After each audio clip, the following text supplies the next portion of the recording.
Hi guys, it is Tamara. Thank you so much for coming back to my channel. Welcome back. Today we're going to be talking about what it's like and what, signs and symptoms and behaviors that you're going to notice in a traumatic relationship with a narcissist. Research suggests that narcissism is more prevalent today than it was years ago, and that researchers and society tend to be more keen to the behavior patterns and the traits of narcissism. But what's sad is that there isn't a lot of research and information on the traumatic impact that a narcissistic relationship can have on you. So I want to point out some common traits that can be traumatic to you. So this is going to help kickstart our conversation on childhood trauma. So thank you so much for coming back to my channel for those who are subscribed. And for those who are new to the channel, I encourage you to hit the subscribe button right over here so that you can learn just a little bit more about me and learn a little bit more about the topics that we tend to focus on, which includes trauma and personality disorders, narcissism, borderline personality, dependent personality. We also talk about attachment and a little bit of vlogging here and there.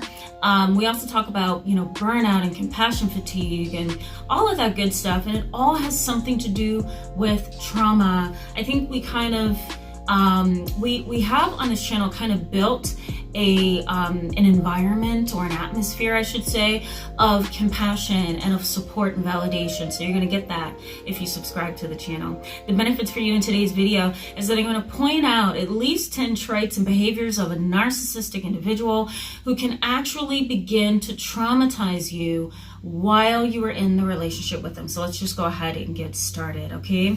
So when we talk about narcissism on this channel, it obviously has a foundation of trauma. We're looking at what happens either to the person who's a narcissist or to the victim, the individual who is receiving the narcissistic behavior. So when we talk about narcissism, we're actually looking at a series of pervasive and chronic behaviors and traits that are not easy to disrupt. Okay, and what I mean by that is the traits and the behaviors and the mindset and the attitude, right, is not easily rectified or remedied by counseling or medication or anything of the kind. It takes a lot to get a narcissistic individual to admit that they are wrong. It takes a lot to get a narcissistic individual to even step into therapy. The only way that you're going to get a narcissist to look at themselves and look at what they are doing to those around them is legally, right? They get in some kind of legal trouble, DUIs, domestic violence charges, right? Assault charges, rape charges, whatever. That's the only time that they're going to be stuck in one place where you can talk to them and maybe something gets through.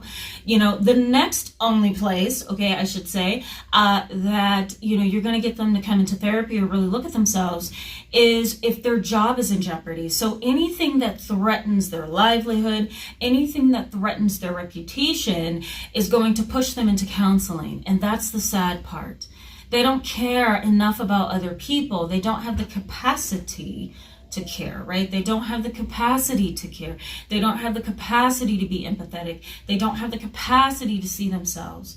We as empathetic, caring human beings have the capacity to visualize how we're affecting other people. It's called theory of mind. Okay, theory of mind. We actually, in neurobiological science or in neuroscience, we call it TOM. And it's theory of mind. Theory of mind is our ability as humans to put ourselves in the shoes of somebody else. And when that doesn't happen, then you know that this person is likely a narcissist. Okay, so we have an issue just, at the core. The individual cares nothing about making things work. They care nothing about being compassionate. And so you have to really care for yourself. You can't really care for them because they don't care for you. So let's go over some of the narcissistic behaviors that are traumatizing in a sense, okay? So the first behavior that you are likely to see in a narcissistic individual is they will try to compete with you, all right? But they will compete with you to a point of making you feel inadequate. That can be traumatizing over time, especially if you have childhood trauma, because what that's going to do is it's going to trigger your inadequacy. It's going to trigger how you're feeling about yourself. It's going to trigger how you're feeling about the world and how you're feeling about other people. So, that can really be a problem. I once had a client, I think it was maybe 5 years ago, and she had a narcissistic husband. She was trying to get a divorce desperately, but he was delusional, so he wouldn't sign the papers. But she was trying to get a divorce, and, instead of him just saying something like, okay, I'll sign the divorce papers, let's get this over with, we have 5 kids, they need a life, let's just separate, everything is going to be okay. Instead of doing that, he really put up a fight. He really did. And he started triggering some of her childhood trauma. So she came to my office with symptoms of post-traumatic stress disorder. She had chronic symptoms once again. There's acute and chronic PTSD. And so she had chronic PTSD as if she was re-experiencing her first trauma. And she would shake and she would cry and she would have flashbacks, and she would even get so far into things that she would even become slightly delusional and psychotic, where she would hallucinate. She really reverted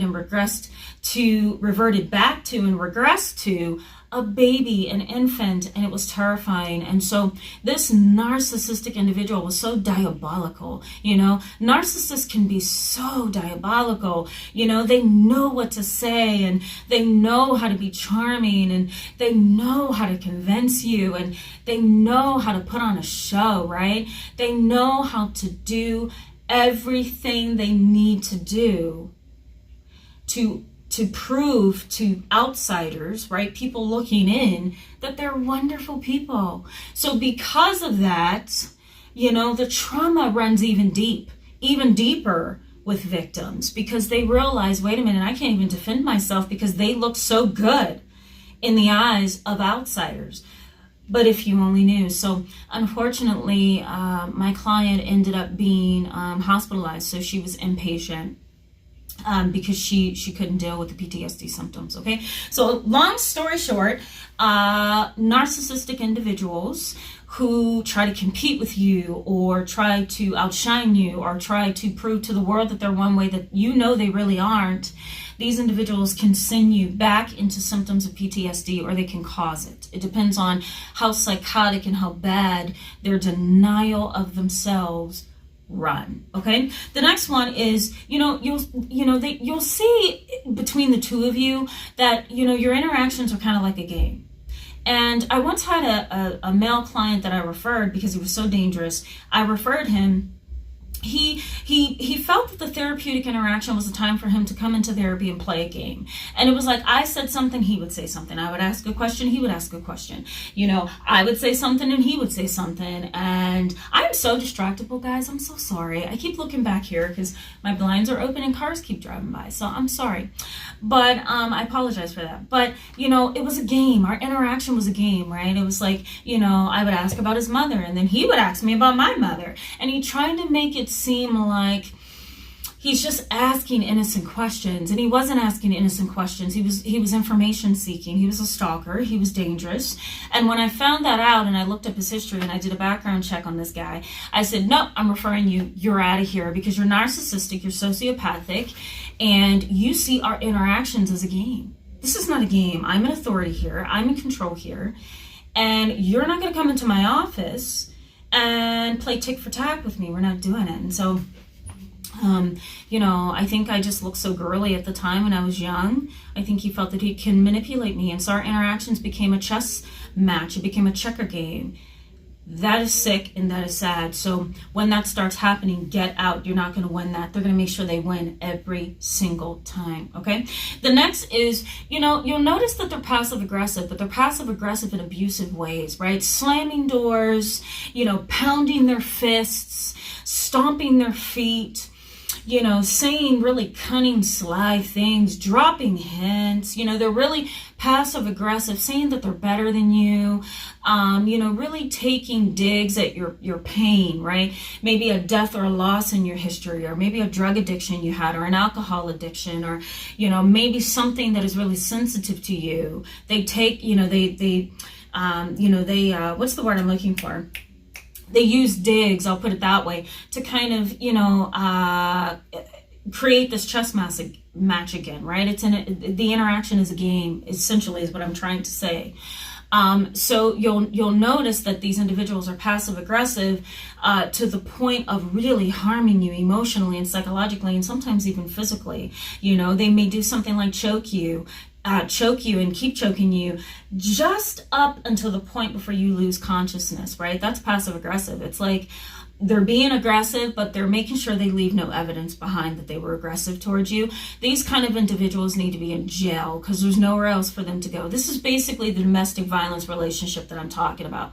And so the passive aggressive behavior can be traumatizing because there's no evidence of what has happened to you, and that's a problem. All right, the next one is that they will never, ever, ever give you peace. Forget about it. They're not going to give you peace. They're going to create problems for you one moment after the next, after the next, after the next. Their goal is to keep you on your feet, to keep you guessing, keep you confused, keep you bound, and keep you submissive. And so in order to do that, right, they have to keep you in a certain position. You're never going to have peace. They're going to let up. If they play their game right as a narcissist, they're going to let up a little bit, so you think they're not doing anything, they're innocent, and then boom, here it goes. Here's the problem, right? Here's the lawsuit. Here's the behavior. Here's the slamming of the doors. Here's him jumping on me and trying to choke me to death. Here's him taking me to court for child custody. Here's my mother offending me and abusing me in front of everybody, right? So they let up just enough to think that you have peace, and then boom, here they come. So they're never going to give you peace. You have to be able to accept that. I had to accept that with a client that I had like 8 years ago. And I also had to accept that with certain family members as well. Sometimes they're so engulfed in their own mind and in their narcissism that they can't see what they're doing to you. And unfortunately, you have to make that decision. You're not going to give me peace, but I'm going to give me peace. So, all right, they will express their 5-year-old ego. Narcissists are very vulnerable at the core. We did a video on narcissism, or I did a video on narcissism. We talked about narcissism on this channel, and I talked about the covert vulnerable narcissist, and I also talked about the overt narcissist just a little bit, I think. And I would go back to that video and I would just kind of review it, because what I'm talking about in that video is the 5-year-old ego. It's the I need attention, I want attention now, and if I don't get attention now, and if I don't, get what I want, I'm going to have a tantrum.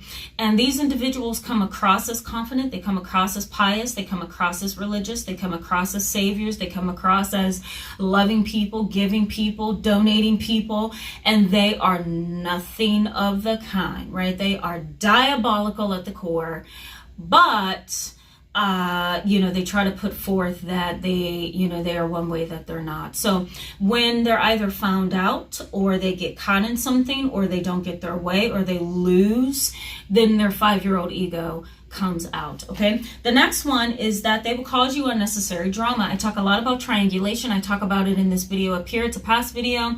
But triangulation is the idea that there's always a victim, there's always a persecutor, so someone pointing fingers, and then there's always a rescuer. And those three individuals have a dynamic that is unhealthy, and that dynamic often leads to drama. Everybody gets stuck in this triangle, and you can't get out because the narcissistic individual has pigeonholed everybody, right? You're stuck in this position where you can't really make a move, because either way you go, you're going to get hit, you're going to be wrong. Triangulation is going to push somebody into the victim role, and somebody into the persecuting role, and somebody into the rescuer role. There's no fair roles, it's just a triangle. So go ahead and watch that video. You're going to learn a little bit more about that unnecessary drama. The next one is they will form cliques all around you. They thrive on cliques. Narcissists thrive on cliques, right? And they thrive on cliques because they're weak. They're weak, most of them. And when you're weak, what do? You gather the masses and you say, hey, this is what's really going on. And you try to come across a certain way. You try to put up a certain attitude and disposition. You also try to get them on your side. You try to get them to understand you from a sophisticated point of view, because that's how you manipulate. That's your manipulative weapon. So you know, these individuals are very cunning, they're dangerous, and I often tell my clients who are in relationships like this, run for your life, okay? Don't even think twice about trying to make things work, because if you try to make things work, they're gonna find some way to go around you and hurt you another way. And if they're, you know, if they're the kind of narcissist that has absolutely no personal awareness or no insight, they're going to hurt you every time. They're not watching their behavior. So, you know, just get out, just run from them. The cliques that they form are going to come against you. They're going to manipulate you. They're going to hurt you. It's not even worth it. The next one is that they will use social and emotional intelligence to get at you. Some narcissists are very sociopathic. They are cunning. Again, this word I keep using, they're diabolical, they're evil, they're wicked, right? They're manipulative. And so when you get to a place with a narcissist where they start to use their social and emotional capital or intelligence against you, you know, you better get out, because what they're doing is, again, they're forming the clique, they're triangulating, but they're also trying to show you in a passive aggressive way, I'm in control here. Because if I manipulate my behavior this way, or if I manipulate it that way, I'm going to be believed. And so those kind of individuals really can't be reasoned with, because they've learned how to function in that role. That's the sick and sad part. They've learned how to function in those kind of roles where they manipulate this side and manipulate that side, and they manipulate everything to a place where you couldn't stand a chance trying to tell anybody who they really are, because they're so switchable and they are so good at their social and emotional game. That doesn't mean, however, that you're not powerful. It just means, you know, they're so diabolical, they're so evil and wicked in how they do things, that you really do have to be strategic in how you try to get people to understand the situation, or try to get people to understand how they look, you know? So, yeah. Last but not least, let me just throw this in here as well. They will, they will pull in and they will use, I have listed in my notes here, or easily influence people to go against you. I think you can kind of throw that into the mix of cliques, you know. They try to rally a team of people around them to help them in their evil, right? And, you know, sometimes they'll have gossipers and people who spread rumors, and then, you know, those two people will be close and tight. And then, you know, that will lead to, you know, attacks on you or bullying. So it's like, you know, they're all interconnected, and the narcissist will try to pull that person in, or pull a group of people in to their game so they can hurt you. And, you know, this can all be traumatizing because you're not ready for it. You don't have the skills to manage it. You don't have the psychological energy and the psychological know-how to understand the situation. So you fold under the pressure, or you give in, or you become an abused victim, or you become somebody who's afraid all the time and constantly looking over your shoulder. Because, you know, these kind of relationships, again, can be traumatizing. They are not healthy, to say the least. So, you know, it's terrifying. And when I have clients that come into the office and they say, you know what, my mom's this way, or my husband's this way, or my boyfriend's this way, or my coworker, I say, run for your life, because there's no way that you're going to be able to deal with the situation. You're not going to outsmart it. You know, you're not going to rectify it. This is a situation where the other individual is defective, right? They are not good. They're ill. So, yeah, this is pretty complicated, guys. And so after this video, we're going to go ahead and talk a little bit more about childhood trauma, because there are mothers and fathers who are just like this. So I want to point out some of that stuff for you. So thank you so much for being with me in this video today, guys. That was a long video, but I wanted to make sure that you had comprehensive information. I'm going to come back on Wednesday, God, you know, willing, if I can get out of bed. I'm going to come back on Wednesday and I'm going to do another video that kind of piggybacks on this a little bit. So stay tuned for that. If you have questions or comments, please leave them in the comment section below. I do use your comments to create new videos, so that really does help. So hang tight, guys. I will see you on Wednesday with another video similar to this one. All right, I'll see you then. Bye. Hey guys, it is Tamara. I just wanted to say thank you so much for your wonderful, wonderful, wonderful comments that you email me, that you send me, that you tweet me, that you put on my Facebook. I thank you so much for that. Ignore How I am looking right now, I'm actually working out in my garage. Okay, this is my self-care. So I'm doing exactly what you guys are reminding me to do, but I just wanted to thank you so much from the bottom of my heart for everything that you say and everything that you do. I just feel motivated by it to be better in my career and to go forth and keep trying to help. I really do believe that, you know, we're each called to do something, and whatever that just happens to be, if we're great in it and we're humble in it and we're actually reaching people, I think that's what's most important. And so what qualifies me as a therapist isn't just my degrees and my 12 years experience. It's you. And you telling me that I'm helping, that's what qualifies me. So thank you so much for that. And there's specific ones of you that I have had conversations with, and I want to thank you for that as well. But let me go ahead and get back to my workout. Before I do that, there's also going to be a vlog coming up on Friday. A vlog, and so you're going to be able to go traveling with me. I went to a conference about violence against practitioners, so that's coming up on Friday, and I will have some makeup on that. So all right guys, I'll see you soon. Bye bye.